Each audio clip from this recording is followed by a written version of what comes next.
अमन के शरीर में जगह जगह फोड़े फुंसियां निकली थी। कहीं से मवाद निकल रहा था तो कहीं खून की लाली थी। पापा पापा कहकर वह दौड़ा तो रघु ने उसे झिड़क दिया। क्या हाल बना रखा है? यही सब गंदगी नहीं मिल रही थी तुम्हें वहां? रंजना गुस्से से कांप उठी। आप सुन रहे हैं कहानी जानी अनजानी पीयूष अग्रवाल के साथ। चलिए आज की कहानी का सफर शुरू करते हैं।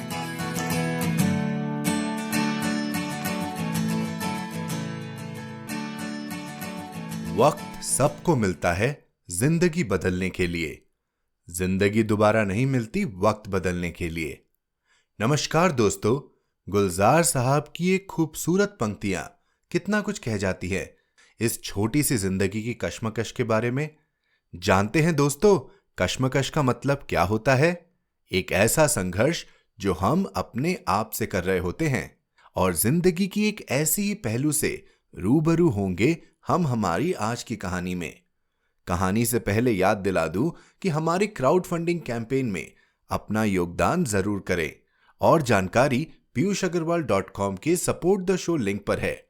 आपके योगदान की खुशी में हमने बुधवार को एक बोनस कहानी लियो टोल्स्टॉय की महंगा सौदा भी प्रकाशित की थी। क्या आपने वो सुनी? अगर नहीं तो जरूर सुनिएगा। तो दोस्तों, हमारी आज की कहानी है अमीय बिंदु द्वारा लिखी कश्मकश। अमीय जी का जन्म उत्तर प्रदेश के जौनपुर जिले में हुआ। अमीय जी ने स्नातक और परास्नातक पूर्वांचल विश्वविद्यालय से किया है। वहीं से ही प्राचीन भारतीय ग्राम प्रशासन में ग्राम सभाओं की भूमिका के विषय पर पीएचडी भी किया है। ये दिल्ली में रहते हैं और विज्ञान एवं प्रौद्योगिकी मंत्रालय में कार्यरत हैं। इनके बारे में और जानकारी के लिए हमारी वेबसाइट piyushagarwal.com पर जाएं। आज की कहानी में एक पति के गुस्से का कारण ढूंढते ढूंढते आपको मिलेगी झलक उनके कश्मकश की। तो चलिए शुरू करते हैं इस कहानी का सफर।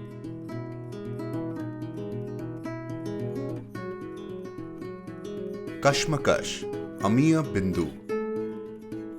सेक्रेटरी को केबिन से बाहर निकाल रघु ने धड़ाक से दरवाजा बंद कर दिया, इतनी जोर से कि दरवाजे का शीशा चकनाचूर होकर बिखर गया।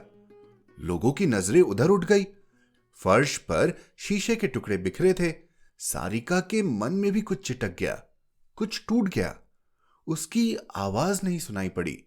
टुकड़ों को सहेजती हुई, रुलाई को गटकती हुई वह अपनी केबिन में चली गई।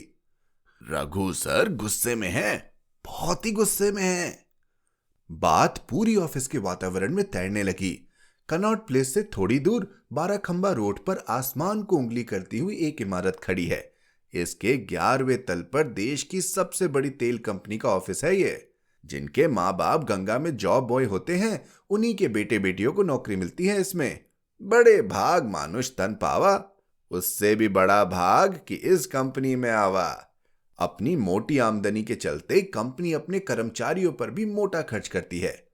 रघु है कौन? रघु इसी कंपनी में सीनियर सेल्स मैनेजर है। रघु रंजना का पति भी है। रंजना रघु से ज्यादा पढ़ी लिखी है, ज्यादा डिग्रियां हैं उसके पास, मगर नकचड़ी नहीं है।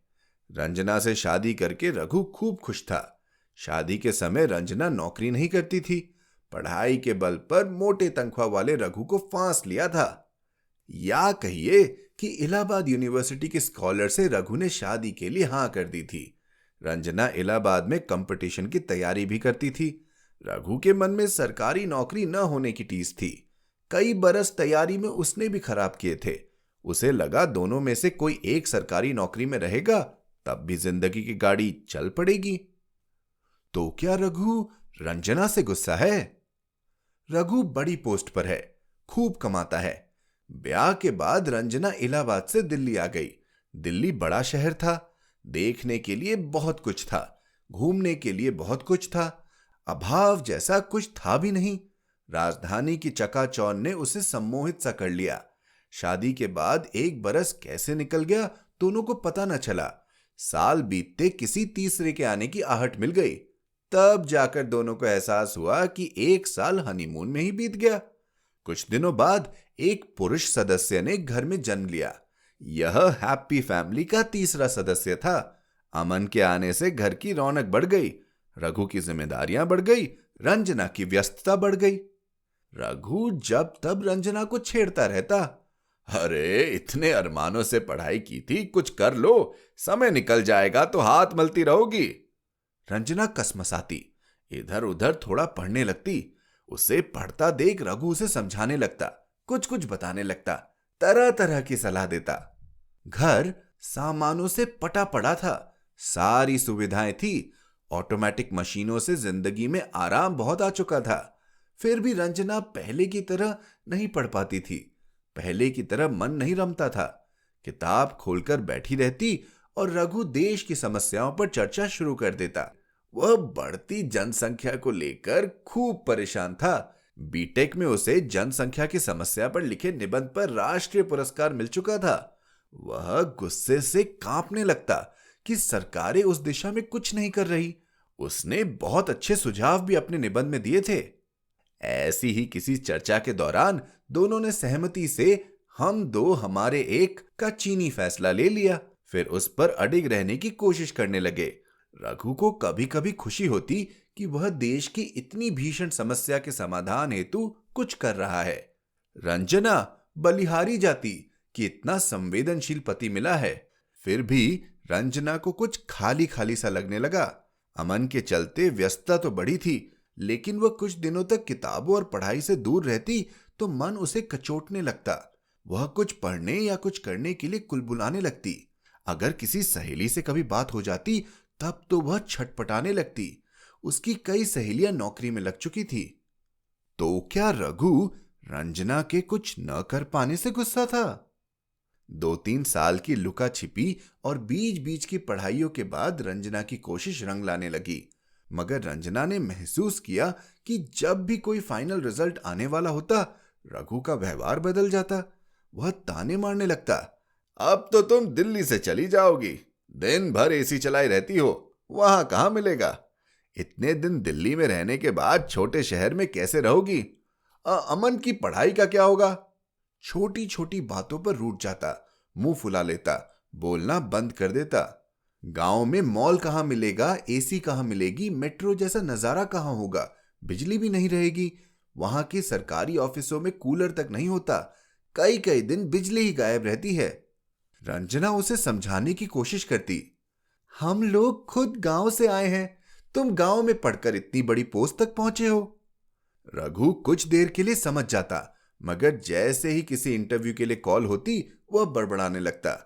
अजीब बात यह थी कि जब कहीं सिलेक्शन नहीं होता तो वह रंजना को अच्छे से समझाता, खूब दिलासे देता और अच्छा करने के लिए उत्साहित करता और ज्यादा पढ़ने के लिए कहता। तो क्या रघु रंजना का सिलेक्शन न होने से गुस्सा था? उस साल जनवरी में पीसीएस का रिजल्ट आया। अंतिम सूची में रंजना का भी नाम था। ट्रेजरी ऑफिसर के लिए सिलेक्शन हो गया था। रघु भी खुश हुआ, रंजना को समझाता रहा, संभल के रहना, वहां लोगों से ज्यादा घुलना मिलना मत, अमन को बचाकर रखना। रंजना उसे टोकती, अभी तो रिजल्ट आया है, पता नहीं कब जाना होगा, कहां जाना होगा। कहती कि कहीं दूर बस्ती बहराई जैसी जगहों पर होगा तब थोड़े जाएगी। रघु आश्वस्त होने की कोशिश करता कि रंजना बिना उसकी सहमति और अनुमति के नहीं जाएगी। फिर भी वह रह रहकर परेशान हो जाता। इस बीच उसने रंजना को हर तरह से खुश करने की कोशिश की। उसे खूब घुमाया, दिल्ली की हर जगह दिखा डाली, मॉल्स में लेकर गया, मल्टीप्लेक्स में फिल्में दिखाई, बाहर खाना खिलाया। जितना हो सकता था वह उसे दिल्ली की दुनिया में रमा देना चाहता था। वह रंजना को सीधे मना नहीं करना चाहता था, लेकिन मन ही मन चाहता था कि रंजना खुद रुक जाए। एक दिन ऑफिस से लौटकर रघु ने कहा, राजीव फूफा के यहां चलना है, जल्दी से तैयार हो जाओ। यह बहुत अप्रत्याशित बात थी। 3 साल से ज्यादा हो गए थे उनके घर गए। खुद रघु को उनके घर जाना पसंद नहीं था। राजीव फूफा के यहां तो तुम जाने से मना करते हो, कहते हो वे लोग हमेशा सरकारी नौकरी की गुणगान करते रहते हैं, बड़े लोग हैं, अपने बस का नहीं। रघु ने कुछ नहीं सुना। अब अपनी बीवी भी तो सरकारी अफसर बन गई है। रंजना ने बात में छिपी तंज को गहराई से महसूस किया। वह उदास हो गई। कोई नया बखेड़ा नहीं चाहती थी। चुपचाप तैयार होकर दोनों निकल लिए। वहां पहुंचकर रघु ने पुराना प्रसंग छेड़ दिया। बुआ, आप काशी हिंदू विश्वविद्यालय में पढ़ाती थी ना? शादी के समय रघु की बुआ बीएचयू में लेक्चरर थी। फूफा की नौकरी के चलते उन्हें अपनी नौकरी छोड़नी पड़ी थी। बुआ उस पर ज्यादा बात करना नहीं चाहती थी, मगर रघु घूम कर वही बात करता रहा। रंजना ने बुआ के मन की टीस को महसूस किया। 55 के आसपास की थी बुआ, घुटनों की बीमारी, मोटापे और शुगर से ग्रस्त। रघु ने बुआ के त्याग पर ज्यादा जोर दिया तो रंजना बिफर पड़ी। नौकरी करती तो इतनी चुप नहीं रहती। तुम क्या समझोगे उनका दर्द? क्या बनारस, गाजीपुर, बलिया, गोरखपुर के बच्चे आईआईएम और एमबीबीएस नहीं कर पाते? खुद फूफा जी भी बीएचयू से ही पढ़े हैं। तर्क से खाली होकर रघु ने ब्रह्मास्त्र फेंका, जो हर पुरुष स्त्री के लिए फेंकता है। तुमसे तो बहस करना ही बेकार है। तो क्या रघु रंजना के नौकरी के फैसले से गुस्सा था? रंजना के नौकरी ज्वाइन किए हुए 4 महीने हो चुके थे। जुलाई का आखिरी हफ्ता था। मौसम में खूब उमस थी। रंजना से मिलने रघु जौनपुर गया हुआ था। उत्तर प्रदेश के पूर्वांचल क्षेत्र का जिला था यह। बनारस से बिल्कुल सटा हुआ। बारिश के आसार नहीं दिख रहे थे। धरती तप रही थी। खेतों में दरारें आना शुरू हो चुकी थी। अमन के शरीर में जगह जगह फोड़े फुंसियां निकली थी। कहीं से मवाद निकल रहा था तो कहीं खून की लाली थी। पापा पापा कहकर वह दौड़ा तो रघु ने उसे झिड़क दिया। क्या हाल बना रखा है? यही सब गंदगी नहीं मिल रही थी तुम्हें वहां? रंजना गुस्से से कांप उठी। 1 महीने बाद रघु आया था। कितना इंतजार किया था उसने। ढेर सारी बातें करना चाह रही थी। ऑफिस की, लोगों की, पड़ोस की, दिल्ली वाले पड़ोसियों की। रघु ने उसकी ओर मुंह उठाकर देखा तक नहीं। अमन को दवा दिलाने चला गया। लौट कर फोड़े फुंसियों की सेवा में लगा रहा। अमन इतने दिनों बाद पापा को पाकर खूब खुश था। रंजना चुपचाप सिसक रही थी। अंदर ही अंदर न जाने कितने फोड़ों की टीस उठ रही थी। लग रहा था पूरे बदन में फुंसियां ही फुंसियां हैं। रात में फुंसियों की जगह कांटे उगाए। करवट बदलते रात बीत गई। वह सोचती रही, गुनती रही, कुड़ती रही। रघु ने पिछले 4 महीनों में उसे बार बार गुनहगार ठहराया था। अमन को खरोच लग जाए, चोट लग जाए, बुखार हो जाए, दस्त लग जाए, हर बार उसे जिम्मेदार ठहराकर कुछ होने पर देख लेने की धमकी धमा देता। जैसे दिल्ली में अमन को कभी कुछ हुआ ही ना हो। जैसे अमन के लिए अकेले वही जिम्मेदार है। रंजना को जलता हुआ छोड़कर लौट गया था रघु। तो क्या अमन के बीमार होने से रघु गुस्सा हुआ? धीरे धीरे 1 साल बीत गया। रघु का जौनपुर आना जाना लगा रहता। कभी रघु संयत रहता तो कभी कुछ देखकर भड़क उठता। इस बार रंजना का चेहरा देखकर मुस्कुराया। अपना चेहरा देखा है आईने में काली माई? कैसी थी? क्या हो गई हो?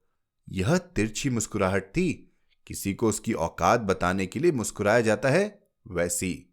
तिरछेपन को महसूस करते हुए भी रंजना ने हंसने की कोशिश की।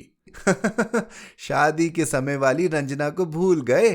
तुम ही तो काली माई दिया सलाई कहकर चिढ़ाते थे। अब गोरी चिट्टी रखकर मुझे क्या ड्राइंग रूम में सजाओगे? ऐसे हल्के फुल्के क्षण बड़ी जल्दी बीत जाते। अमन की तबीयत खराब थी। बुखार उतर ही नहीं रहा था। रघु को फिर मौका मिल गया। वह फिर से उसी खोल में घुस गया। अब तो सोच लो, न जाने कौन सा भूत सवार है तुम पर। जब तक कुछ बुरा नहीं होगा तब तक नहीं मानोगे तुम लोग। अब रंजना चुप न रह सकी। वह शेरनी की तरह झपट पड़ी। इस तरह क्यों कोसते हो? मेरी गलती क्या है? तुम ही तो नौकरी करने के लिए कहते थे। बहाने छोड़ो, सीधे सीधे बोलो, चाहते क्या हो? यह रूप देखकर रघु हड़बड़ा गया।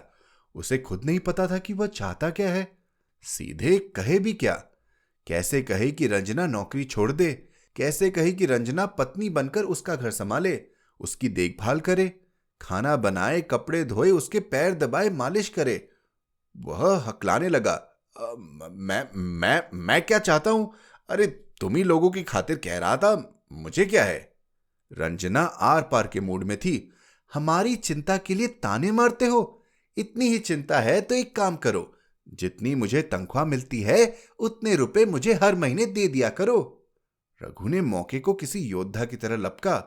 मैं कमाता तुम्ही लोग के लिए तो। इसमें मेरा तेरा की बात कहां से आ गई? मगर रंजना आज फंसने वाली नहीं थी। वही तो, अपने उन्हीं पैसों में से ही तनख्वाह मांग रही हूं, तुम्हें क्या दिक्कत है? दही में मथानी की तरह रघु बात को घुमाने लगा। अरे क्या करोगे अलग से पैसे लेकर? दरअसल वह चाहता था कि जो कुछ अंदरूनी बात हो वह बाहर आ जाए। रंजना वैसे ही शांत थी। कुछ भी करूं, बस मुझे अलग से निकाल कर दे दिया करो मेरे अकाउंट में। रघु अभी दही को बिला रहा था। मुझसे छिपाकर खर्च करोगी? मैं पूछ नहीं सकता? रंजना मुंह बिचकाते हुए बोली। ऐसी कोई बात नहीं है। क्या अपनी तनख्वाह मैं चोरी से खर्च करती हूं? तुम पूछते नहीं तब भी बताती हूं, तुमसे पूछती हूं। रघु एकटक देखता रहा। बात घुमाने से भी नहीं निकली।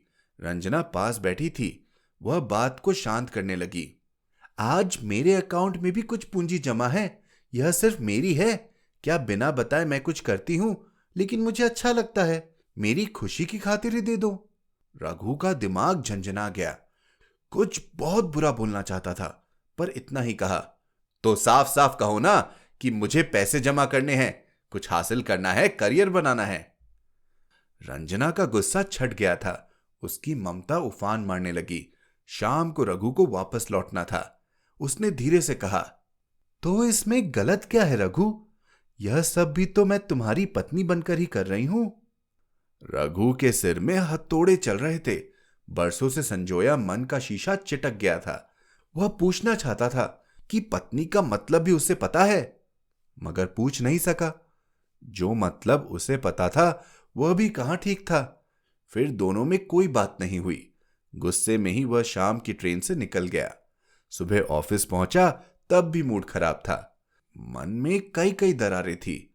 यह वही सुबह थी जब सेक्रेटरी ने टारगेट पूरी होने की खुशी में पार्टी की बात कही तो रघु बौखला गया। मचलती हुई सारिका के चेहरे में उसे किसी और का अक्स दिखलाई पड़ा। उसका सिर घूम गया। सारिका को गालियां देता हुआ कैबिन से गेट आउट कहकर भगा दिया। दोनों हाथों में सिर थाम रिवॉल्विंग चेयर पर बैठ गया। उसे लग रहा था उसकी चेयर अपनी पूरी गति से घूम रही है। वह अपनी नजरें कहीं स्थिर नहीं कर पा रहा है। तो क्या रघु को खुद नहीं पता वह इतना गुस्सा क्यों है?